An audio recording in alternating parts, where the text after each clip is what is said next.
माननीय सदस्य श्री रणधीर शर्मा जी। वैसे लंच ब्रेक है। माननीय सदस्य रणधीर शर्मा।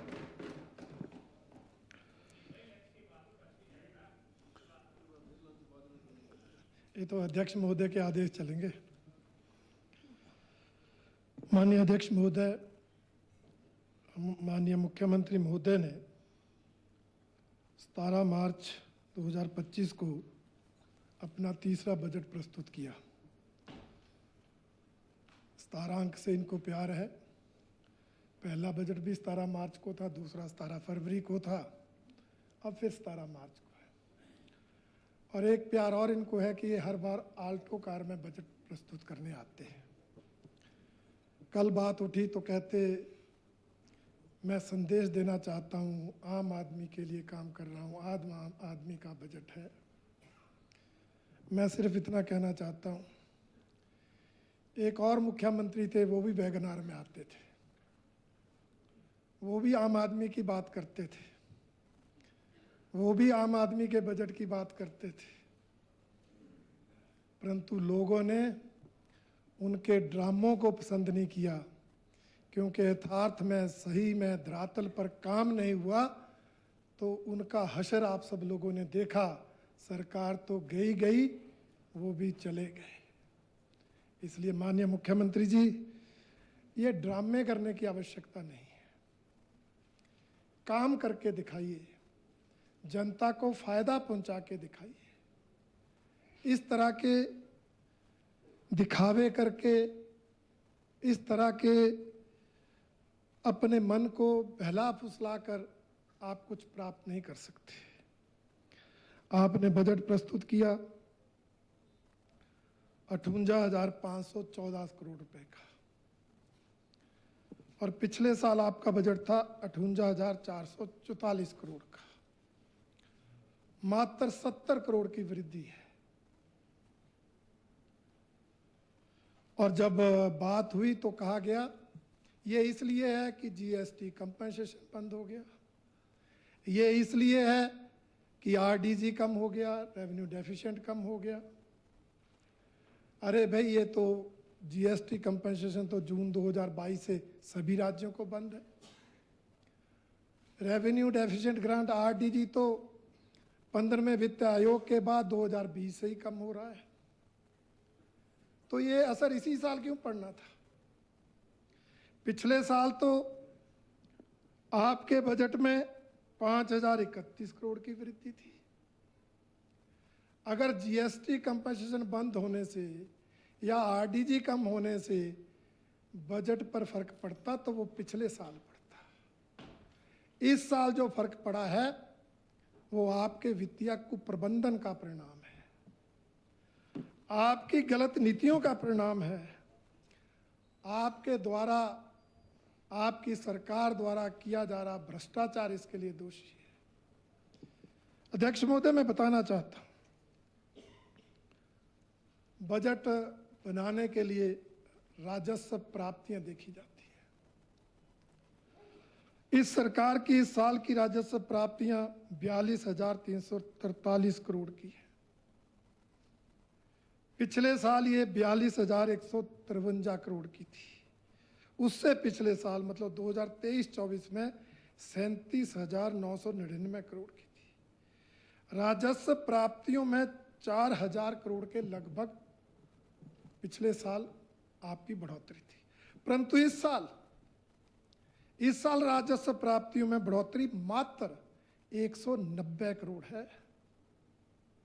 ये राजस्व प्राप्तियां किसी और के कारण नहीं होनी।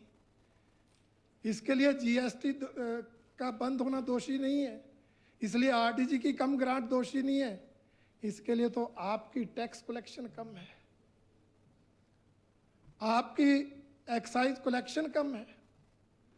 मैं जो 2 सत्रों से शराब घोटाले की चर्चा कर रहा हूं, ऐसे घोटाले और ऐसे भ्रष्टाचार दोषी है, जिसके कारण पिछले साल मात्र 190 करोड़ की आपकी राजस्व बढ़ोतरी है। वो भी उसके बावजूद कि इसमें जो केंद्र से सेंट्रल शेयर्स की असिस्टेंस है उसमें बढ़ोतरी हुई है, उसमें 1125 करोड़ की बढ़ोतरी है। मैं धन्यवाद करता हूं माननीय प्रधानमंत्री जी का, माननीय वित्त मंत्री श्रीमती निर्मला सीतारमण जी का, कि हिमाचल प्रदेश के जो केंद्रीय करों में सहायता है उसमें इस साल 1125 करोड़ की बढ़ोतरी है। परंतु उसके बावजूद आपकी रेवेन्यू कलेक्शन कितनी रह गई? अब जब आपकी राजस्व प्राप्तियां कम होंगी तो बजट पर फर्क तो पड़ेगा ही। आप यहां पर बात कर रहे थे और अनेक विषयों की, परंतु सच्चाई तो यही है कि राजस्व व्यय वो तो निर्धारित है, कमिटेड लायबिलिटी है। आपको लोन की किस्त भी देनी है, आपको ब्याज की किस्त भी देनी है, आपने वेतन और पेंशन भी देने हैं। वो आपकी राजस्व व्यय 48,733 करोड़ इस बार बन रहा है, परंतु जब आपकी राजस्व प्राप्ति ही 42,343 करोड़ है तो 6,390 करोड़ का तो राजस्व घाटा अपने आप आ गया। इसके लिए कोई दोषी थोड़ी है, आपकी सरकार दोषी, क्योंकि आपने राजस्व प्राप्तियां बढ़ाई नहीं। आप मात्र कुछ टैक्स लगाकर स्टैंप ड्यूटी बढ़ा दी, शराब पर टैक्स लगा दिया, आपने स्टैंप अपने डीजल पर वैट लगा दिया, आपने ऐसे टैक्स बढ़ाए, आपने निवेश तो बढ़ाया ही नहीं। राजस्व तो बढ़ेगा तब जब प्रदेश में इन्वेस्टमेंट बढ़ेगी। आप बताइए आपने 2 साल में क्या इन्वेस्टमेंट करवाई? उद्योग मंत्री जी यहां बैठे हैं, माननीय मुख्यमंत्री यहां नहीं है। इन्वेस्टमेंट तो क्या, उल्टा उद्योग पलायन कर रहे हैं। आपकी राजस्व प्राप्तियां जब नहीं होंगी, जब आप निवेश नहीं करेंगे तो ये हालात होंगे। और 6,390 करोड़ रुपए राजस्व घाटा। अब आपकी जो कमिटेड लायबिलिटी है 48,733 करोड़ है। फिर आपने कुछ पूंजीगत व्यय है जो करने हैं, उसके लिए आपने 10,338 करोड़ रुपए रखे और 58,514 करोड़ का बजट बना दिया। और ये बजट अगर कम हुआ है तो इसके लिए ना पिछली भारतीय जनता पार्टी की सरकार दोषी है, ना केंद्र सरकार दोषी है। अगर कोई सरकार दोषी है तो वो वर्तमान कांग्रेस सरकार दोषी है, जिसके वित्त मंत्री। इसके अलावा माननीय अध्यक्ष महोदय, आर्थिक वृद्धि को नापने का एक प्रमुख सूचक सकल घरेलू उत्पाद है। अब वो सकल घरेलू उत्पाद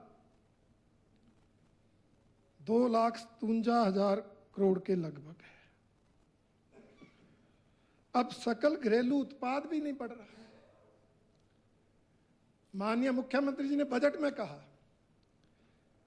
कि नियम है कि सकल घरेलू उत्पाद का 3% ही लोन ले सकते हैं, कर्जा ले सकते हैं।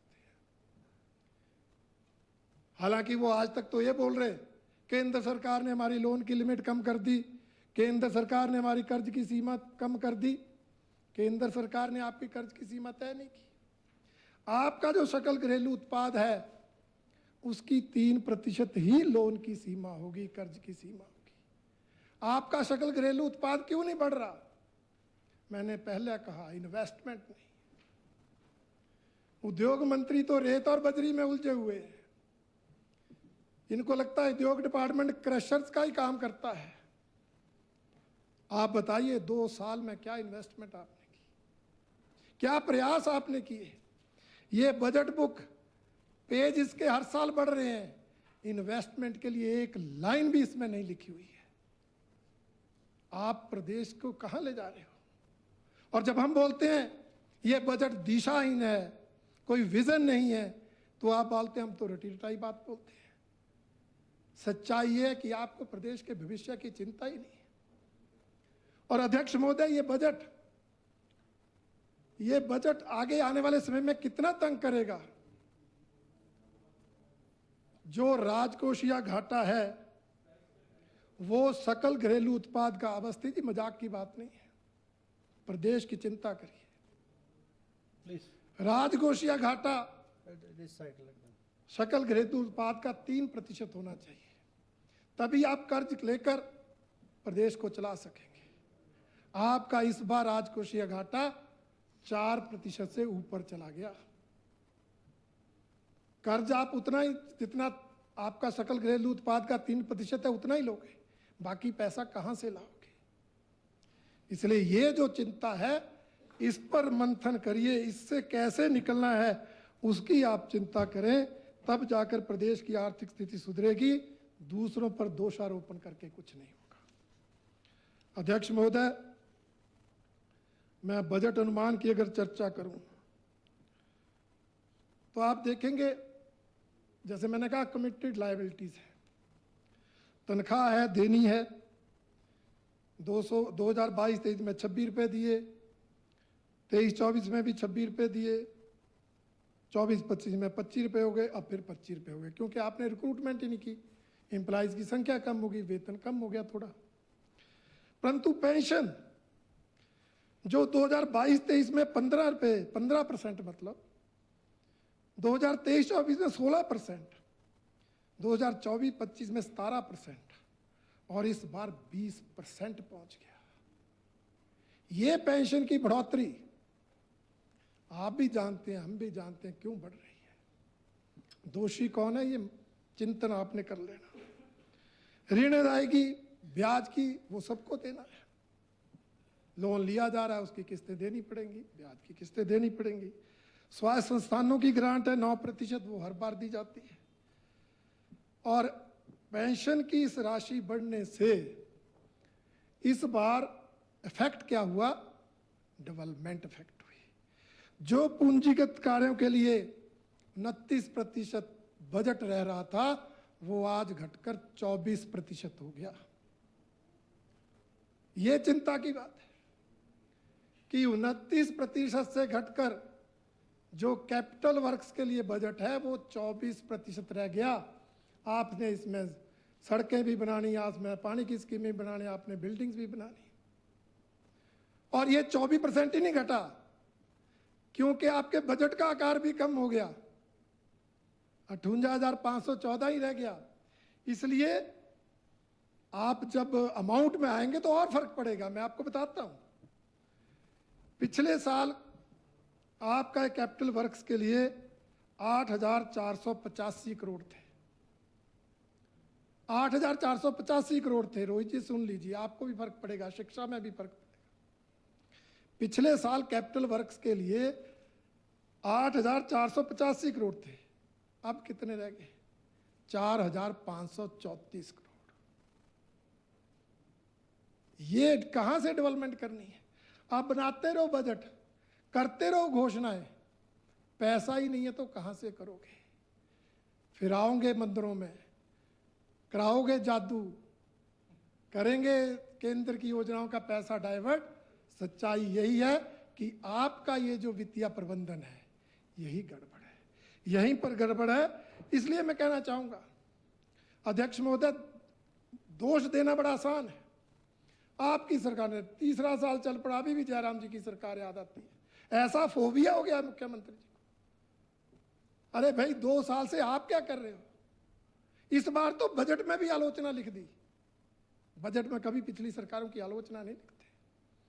76,000 करोड़ का कर्जा पिछली सरकार, अरे भाई वो 93 से लेना शुरू हुआ, जरा सभी सरकारों की देना, अगर लिखना है तो पिछली सरकारों लिखो, आप पिछली सरकार लिखो। फिर दोष देना है तो केंद्र सरकार को देना है। क्या नहीं दिया आपको केंद्र सरकार ने। अध्यक्ष महोदय, बताना चाहता हूं 2014 से पहले स्टेट्स की, प्रदेशों की केंद्रीय करों में हिस्सेदारी मात्र 32% थी, 32%। आदरणीय मोदी जी प्रधानमंत्री बने, उन्होंने, क्योंकि वो प्रदेश के मुख्यमंत्री रहे थे, वो जानते थे प्रदेश को ज्यादा पैसे की जरूरत है, उन्होंने इस हिस्सेदारी को बढ़ाकर 42% किया, जिसके लिए हम उनका धन्यवाद करते हैं, आभार। इसके कारण केंद्रीय करों में आपको पैसा आ रहा है, आपको है नहीं, अब फर्क तो आज भी पड़ रहा है। आज भी आपको केंद्रीय करों में मुकेश जी, चाचा चौधरी जी सुने, 10,680 करोड़ 2023-24 में, सुन ले प्लीज प्लीज नो इंटरप्शन। 2023-24 में 9,390 करोड़ रुपए मिले, 2024-25 में 10,680 करोड़, 1,290 करोड़ की बढ़ोतरी, और 2025-26 में 11,806 करोड़ मिले, 1,126 करोड़ की बढ़ोतरी। इससे ज्यादा और आप सेंटर से क्या चाहते हैं? आपको स्पेशल असिस्टेंस मिल रही है, पिछले साल भी 1,500 करोड़ के लगभग मिली, इस बार भी वो 1,700 करोड़ के लगभग मिलेगी। इसलिए केंद्र को भी आप दोषी नहीं ठहरा सकते, दोष आप अपने में ढूंढो। मुकेश जी, जब आप दूसरे की ओर एक उंगली करते हैं, 3 उंगलियां आपकी तरफ होती है। हाँ जी,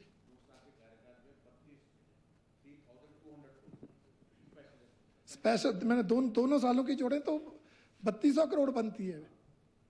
अब उसके बावजूद आप केंद्र सरकार को दोषी रहेंगे। इसलिए अध्यक्ष महोदय, मैं ये कहना चाहूंगा, अभी तो बेस बना, 15 मिनट हो गए सर, अभी थोड़ा सा रिक्वेस्ट है। चलो 16 हो गए सर, दूसरी बात ये है, जहां तक इस बजट बुक की बात है, मैं ये मानता हूं ये सरकार भी घोषणाओं की सरकार है और इसका बजट भी घोषणाओं का ही बजट है। इस बार भी बड़ी बड़ी घोषणाएं कर दी, पिछले बार भी की, उससे पिछली बार भी की। कल हमारे नेता प्रतिपक्ष ने बहुत सी योजनाएं बताई थी जिनका 2 सालों में कोई काम नहीं हुआ। कई बातें मैं भी गिनाता हूं। अध्यक्ष महोदय, 2023-24 में मुख्यमंत्री विधवा एवं एकल नारी आवास योजना शुरू हुई, कहा 7,000 आवास बनाएंगे। 2 साल हो गए, एक भी आवास नहीं। और इस साल फिर ये योजना बजट में है। चाचा चौधरी जी सुन लें, इस बार फिर ये योजना बजट में है। और बजट पता कितना है इसके लिए? 5 करोड़। एक मकान के लिए देंगे 3 लाख, टोटल बनेंगे 150। बजट में आप 7,000 कह रहे हैं, प्रावधान आप 5 करोड़ का कर रहे हैं, जिसमें 150 मकान बनना, ये सरकार की घोषणा है। आप बात करते हैं मेधावी छात्राओं को स्कूटी देने के लिए 25,000 देंगे। कब देंगे? 5,000 चिन्हित बस रूटों पर युवाओं को ई वाहन चलाने का परमिट देंगे। मुकेश जी, अच्छा ट्रांसपोर्ट आपके पास है। 500 चिन्हित बसों को जो बस रूट देने थे वो कब देने थे? जो 2023-24 का बजट का नहीं हुआ। कोई बात नहीं, 12 बस अड्डे बनने थे, ये भी 2023-24 बजट की कमिटमेंट है। कोई एक बस अड्डा बनाओ, बता दो। आपने रोबोटिक सर्जरी की चरणबद्ध ढंग, वो चरण कब शुरू होने? एक भी हॉस्पिटल में नहीं। आप तो कहते हैं चरणबद्ध से सभी हॉस्पिटलों में करनी। आपने कहा नशे पे सवेरे बड़ा सीरियसनेस बता रहे थे मुख्यमंत्री जी, बहुत गंभीरता बता रहे थे। अध्यक्ष महोदय, 2024 पिछले साल कहा कंडा घाट में आदर्श नशा मुक्ति केंद्र शुरू किया जाएगा। 1 साल में आप जमीन भी नहीं ले पाए, किराए की बिल्डिंग में चला देते। और इस साल कह दिया अब सिरमौर जिले में चलाएंगे, अगले साल कहेंगे शिमला जिले में चलाएंगे। अरे भाई, चलाने की आवश्यकता है। बॉर्डर सब क्या, अब तो आनी निर्मल तक पहुंच गया चिट्टा। मुकेश जी, अब बॉर्डर की बात नहीं है, कुछ करो, कहीं तो बनाओ। 3 साल में आपकी सरकार एक भी सरकार के स्तर पर नशा मुक्ति केंद्र नहीं बना सकी। आप जो मर्जी दावे करते रहो, जो मर्जी घोषणाएं करते रहो, यथार्थ में क्या है, धरातल पे क्या, उसकी बात करो ना। आपने कहा 2023-24 में 1,500 डीजल बसेस को चरणबद्ध ढंग से ई बसेस में कन्वर्ट करेंगे। 3 साल में कितनी हुई? पिछले साल कहा 327 अतिरिक्त इलेक्ट्रिक बसें शुरू करेंगे। 1,500, 300, 1,827। और इस साल कह दिया 500 ई बसेस खरीदी जाएंगी। 1,800, 500, 2,300। ये आपकी 3 साल की बजट किताबें कह रही हैं। 2 साल। और आपने सर 3 साल है, तीसरा बजट है। तीसरा अभी शुरू हो रहा है, अभी तो फाइनेंशियल ईयर स्टार्ट हो रहा है। मैं आ रहा हूं वहां। 3 साल ही हो जाएंगे जब मेरी बात आप सुनेंगे कि उप मुख्यमंत्री महोदय ने यही विधानसभा में 3 दिन पहले कहा कि अभी 11 महीने तो कोई भी बस आने की उम्मीद नहीं है। इसका मतलब 3 साल में एक भी इलेक्ट्रिक बस आने की उम्मीद नहीं है। आप तो 1823 की घोषणा, इसलिए मैं इसको घोषणाओं का बजट नहीं कहूं तो क्या कहूं। क्या है इसमें? आप मतलब कितना धोखा दे सकते हो, कितना फ्रॉड कर सकते हो। और बजट में अध्यक्ष महोदय आप हैरान होंगे। असत्य बोलो, असत्य। आप झूठ को असत्य लिख देना सर। मैं एक ही उदाहरण, इस बजट में 20 उदाहरण है इनके फ्रॉड के। मैं एक उदाहरण बताना चाहता हूं। फ्रॉड क्या बोलूं? धोखा दे रहे हैं, धोखा देने के जो शब्द आपको पसंद है वो बोल दूंगा। अच्छा शब्द बोलो। अच्छा हाँ, कोई सच नहीं, मैं आपका सच खोल रहा हूं।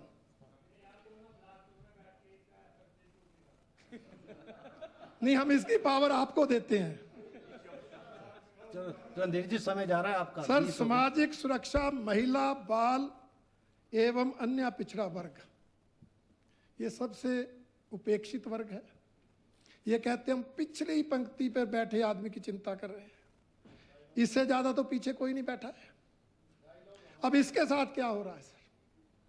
इसके साथ ये हो रहा है 2024-25 में इन्होंने इसके लिए बजट रखा 2457 करोड़ और इस साल बजट रखा 2533 करोड़। बढ़ोतरी कितनी हुई? 76 करोड़ की। अब घोषणाएं गिनाऊं।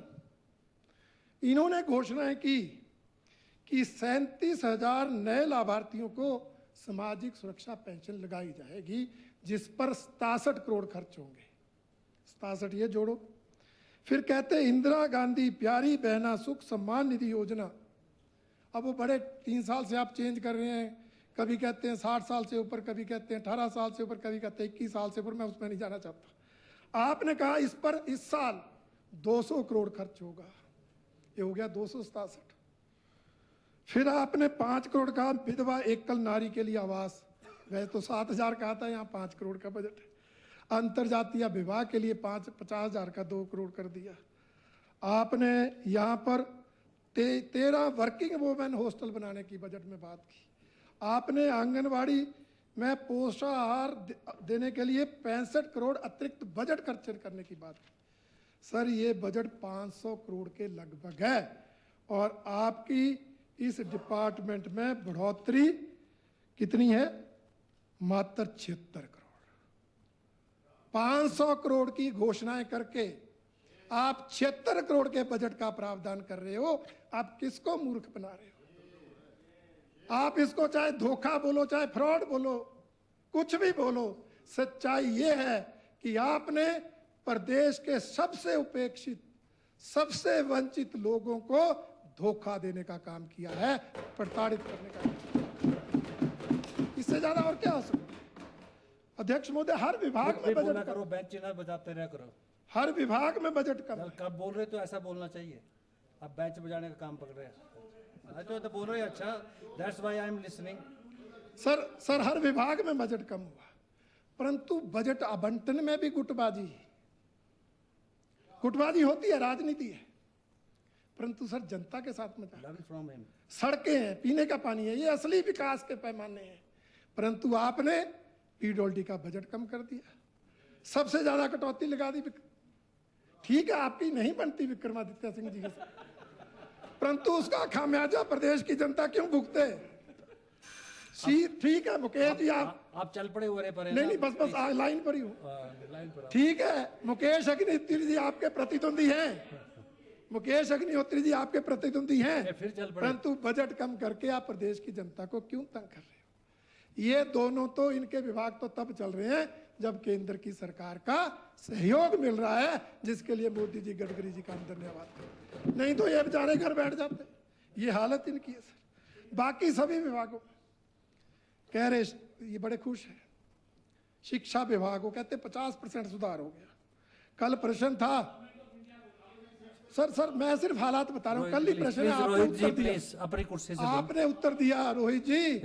हायर एजुकेशन में, सिर्फ हायर एजुकेशन में 11,000 लेक्चरर टीचर्स के पद खाली हैं 11,000। आप प्रश्न का उत्तर देख लीजिए, सीनियर सेकेंडरी स्कूल और लेक्चर। उसके बावजूद आप कह रहे हैं शिक्षा में हमने तरक्की कर ली। हेल्थ की हालत तो सवेरे पता लग गई। अब अध्यक्ष महोदय, मैं इस बजट को एक और संज्ञा देना चाहूंगा कि यह बजट गोल्ड प्लेटेड है। ये अच्छा है, ये अच्छा अंदर से पीतल है, बाहर से सोने का पानी है। और जो वो सोने का पानी है वो केंद्र सरकार की योजना रूपी पानी है। प्रदेश के बजट से तो पीतल ही है। वो केंद्र की योजनाएं जिनका आप जिक्र कर रहे हैं, बजट में भी कर रहे हैं, PMGSY, CRF, Shiva, CAMPA, JICA. इस बार तो अध्यक्ष महोदय हद हो गई। बजट में सीएसआर की भी चर्चा।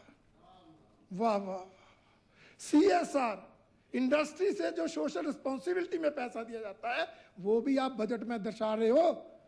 तो फिर मंदिर क्यों छोड़ दिए, जादूगर क्यों छोड़ दिए, उनका बजट भी शो कर देते। ये हालत इस conclude please sir, last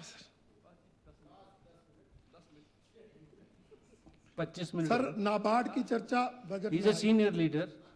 NABARD की चर्चा आई। We have lot of expectations from him. NABARD से सर पूरा लोन जो आता है पूरा प्रदेश देता है, पूरा प्रदेश देता है। परंतु ये सरकार बेईमानी कर रही है। मैंने उस दिन भी कहा था, 10 जून 2024 का पत्र दर्शाता है कि आप नाबार्ड को लिख रहे हैं कि मात्र उन 28 विधायकों की विधानसभा क्षेत्रों को ही पैसा दो, उनकी ही 118 स्कीमों को संशोधित करो जो कांग्रेस के विधायकों की है। सर आप सर बैठे नहीं सर, ये पत्र है, मैंने विधानसभा में रखा है। सो इसलिए मेरा अध्यक्ष महोदय आग्रह है, मुख्यमंत्री जब एक समान विकास की बात करते हैं इस पर ध्यान दें। इसलिए अध्यक्ष महोदय एक दो बातें मैं और कहना चाहूँ। कंक्लूड जी सर। इन्होंने गारंटियां दी। अब गारंटियां हमने तो दी नहीं, गारंटियां आपने दी, प्रधानमंत्री जी ने हर गारंटी पूरी की। आपने जो गारंटियां दी, अब आप क्या कह रहे हैं? एक मिनट, यहां मुख्यमंत्री जी बोले, भवानी सिंह जी आज है नहीं, कि जब जीएसटी कंपोजिशन बंद हुआ, जब आरडीजी कम हुआ, तो उस समय की सरकार को कोई रास्ता ढूंढना चाहिए था। भाई 22 में तो कंपोजिशन बंद हुआ, 22 एंड में तो आप आ गए, किसे रास्ता ढूंढना था।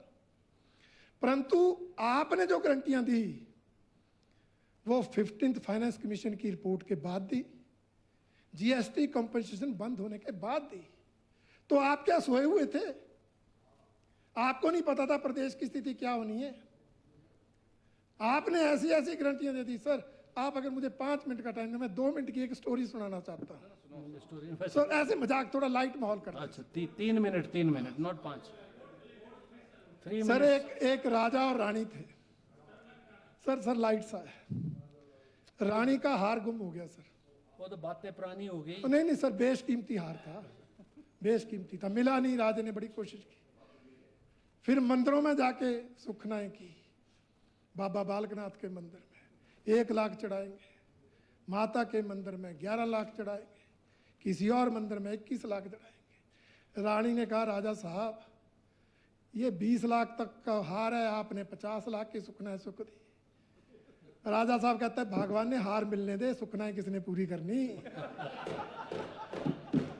इसलिए इन्होंने भी सोचा एक बार सरकार बन जाए, फिर गारंटियां किसने पूरी करनी। थैंक यू परंतु हम आपको याद कराते रहेंगे, हम आपको याद कराते रहेंगे, ये गारंटियां आपको पूरी करनी। चलिए, thank you very much. Budget में भी यही हुआ सर, 58,000 करोड़ का बजट, 1 लाख करोड़ की घोषणा है। इसलिए अंत में सर ये आपके भी मतलब की बात है, वो सर ये है कि इस बजट में कुछ कमियां हैं। कमियां तो बहुत है, मैंने गिनाई, परंतु उन विधायकों के लिए एक तो सर आप देख रहे हैं कॉस्ट बढ़ रही है, सब बढ़ रहा है, तो विधायक क्षेत्र विकास निधि, इसकी राशि बढ़ाई जाए। सभी विधायकों की मांग है, कांग्रेस के विधायक भी इस बात से सहमत होंगे कि यह विधायक क्षेत्र विकास निधि कम से कम 3 करोड़ होनी चाहिए। और इसी तरह से ऐच्छिक निधि, डिस्क्रिशनरी ग्रांट 12-13 लाख।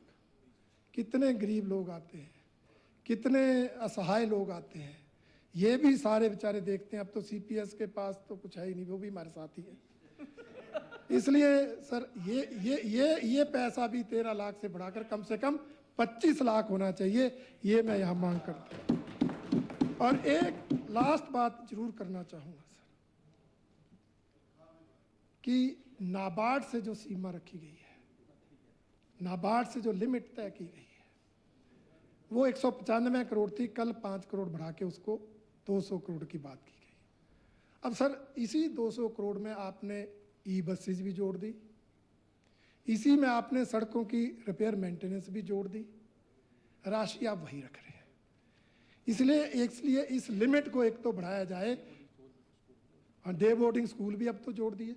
इसलिए ये जो लिमिट है, इस लिमिट को भी 200 करोड़ से बढ़ाकर कम से कम 250 करोड़ किया जाए, ये आज की आवश्यकता है। और एक सुझाव मैं और देना चाहूंगा लास्ट, बस कि कुछ विधानसभा इसी से जुड़ा है, कुछ विधानसभा क्षेत्रों में नाबार्ड के पैसे की आवश्यकता नहीं है। कई ऐसे विधानसभा के क्षेत्र सब सड़कें बन गई हैं, सब जगह पीने का पानी है, परंतु कई विधानसभा क्षेत्र हमारे जो ग्रामीण हैं, जिसमें हमारा विधानसभा श्री नैना देवी जी भी आता है, ऐसे और भी प्रदेश में बहुत होंगे जहां अभी भी सड़कों की। हंसराज जी का है, आपका भी है सर, डीएस ठाकुर का, मेरा तो है ही है। मैं तो आपकी चिंता कर रहा हूं सर।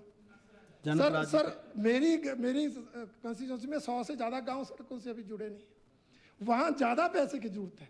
इसलिए 250 करोड़ करने के बाद भी इसको तर्क संगत करना चाहिए, रैशनलाइज करना चाहिए, ये मांग करते हुए इस बजट को सपोर्ट, क्योंकि इस बजट में इतना धोखा जनता को दिया गया, इतना फ्रॉड किया गया, विकास कार्य ठप कर दिए गए, आगे की घोषणाओं को काम करने के लिए बजट नहीं दिया। और आपने बीजेपी की सरकार की हिमकेयर, सहारा, मुख्यमंत्री स्वावलंबन योजना, मुख्यमंत्री खेत सुरक्षा योजना जैसी योजनाओं में बजट ना रख के जन विरोधी काम किया है। इसलिए मैं इस बजट का समर्थन नहीं कर सकता। आपने मुझे समय दिया, आपका बहुत बहुत धन्यवाद।